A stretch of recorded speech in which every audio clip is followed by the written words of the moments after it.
Hi, this is Tom from ZeroToFinals.com. In this video, I'm going to be talking to you about abdominal aortic aneurysms, and you can find written notes on this topic at ZeroToFinals.com/AAA or in the vascular surgery section of the Zero to Finals surgery book. So let's jump straight in. Abdominal aortic aneurysms, or AAA, refer to dilation of the abdominal aorta with a diameter of more than 3 centimeters. Often the first time patients become aware that they have an aneurysm is when it ruptures, causing life-threatening bleeding into the abdominal cavity. The mortality of a ruptured abdominal aortic aneurysm is around 80%, so very high. Let's talk about the risk factors. Men are affected significantly more often and at a younger age than women. Other risk factors include increased age, smoking, hypertension or high blood pressure, family history, and existing cardiovascular disease. Let's talk about screening. All men in England are offered a screening ultrasound scan at 65 years of age to detect an asymptomatic abdominal aortic aneurysm. Early detection of an abdominal aortic aneurysm means preventative measures can stop it from expanding further or rupturing. Women are not routinely offered screening as they're much lower risk. The NICE guidelines from 2020 say a routine ultrasound scan can be considered in women aged over 70 with risk factors such as existing cardiovascular disease, COPD, family history, hypertension, hyperlipidemia, or smoking. Patients with an aortic diameter above 3 centimeters are referred to the vascular team, and they're referred urgently if it's more than 5.5 centimeters.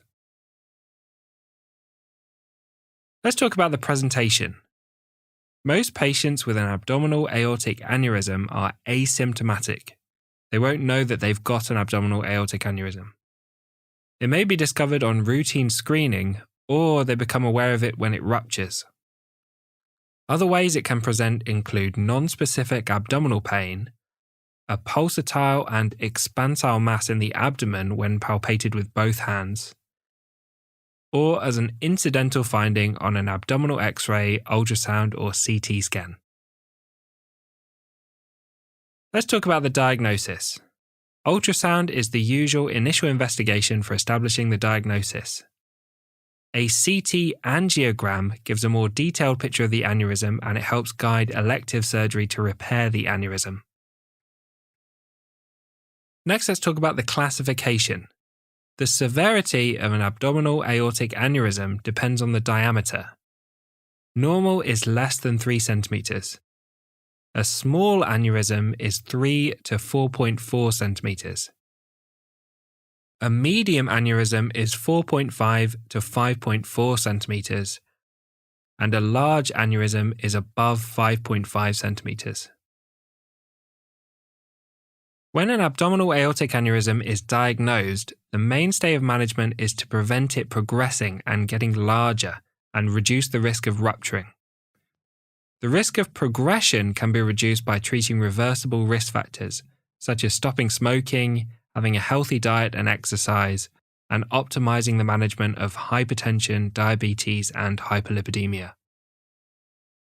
The Public Health England Screening and Surveillance Programme, which was updated in 2017, recommends follow-up scans for patients with abdominal aortic aneurysms. And this involves yearly scans for patients with aneurysms that measure 3 to 4.4 centimeters, which are small aneurysms, and 3 monthly scans for patients with aneurysms that measure 4.5 to 5.4 centimeters, and these are medium aneurysms. The NICE guidelines from 2020 recommend elective repair of the aneurysm for patients with any of the following: a symptomatic aneurysm, an aneurysm with a diameter that's growing more than 1 centimeter per year, or aneurysms with a diameter above 5.5 centimeters. Elective surgical repair involves inserting an artificial graft into the section of the aorta that's affected by the aneurysm. There are 2 methods for inserting the graft, either with an open repair via a laparotomy procedure,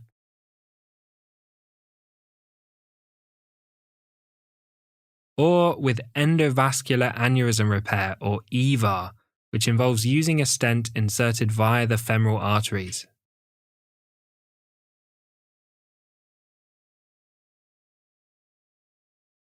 Regarding driving, gov.uk updated in April 21 advised that patients must inform the DVLA if they have an aneurysm above 6 cm, stop driving if it's above 6.5 cm, and there are stricter rules that apply to drivers of heavy vehicles, for example buses or lorries. Finally, let's talk about a ruptured abdominal aortic aneurysm. The risk of rupture increases with the diameter of the aneurysm, and it's roughly 5% for a 5 cm aneurysm and 40% for an 8 cm aneurysm. A ruptured abdominal aortic aneurysm has an extremely high mortality of around 80%. A ruptured aneurysm can present with severe abdominal pain that may radiate to the back or to the groin, hemodynamic instability with hypotension or a low blood pressure and tachycardia, which is a high heart rate, a pulsatile and expansile mass in the abdomen, collapse, and loss of consciousness.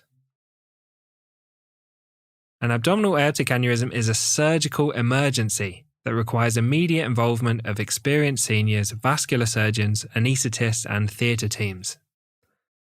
Permissive hypotension refers to the strategy of aiming for a lower than normal blood pressure when performing fluid resuscitation in patients with abdominal aortic aneurysms. The theory behind this is that increasing the blood pressure may increase the blood loss into the abdomen. Hemodynamically unstable patients with a suspected abdominal aortic aneurysm should be directly transferred to the theatre. Surgical repair should not be delayed by getting imaging to confirm the diagnosis. A CT angiogram can be used to diagnose or exclude a ruptured abdominal aortic aneurysm if the patient is hemodynamically stable. In patients with comorbidities that make prognosis with surgery very poor, a discussion needs to be had with senior doctors, the patient, and their family about palliative care. Thank you for watching this video. If you liked the video, left a comment, or subscribed to the channel, thank you so much, it really helps. Zero to Finals is not just a YouTube channel. There's also a website with detailed notes, illustrations, and questions, an Instagram account where new questions are posted every day to help you test your knowledge, books, flashcards, and much more. I also have a personal channel where I share my thoughts and tips on learning medicine, and you can find links to everything in the description of this video. See you next time.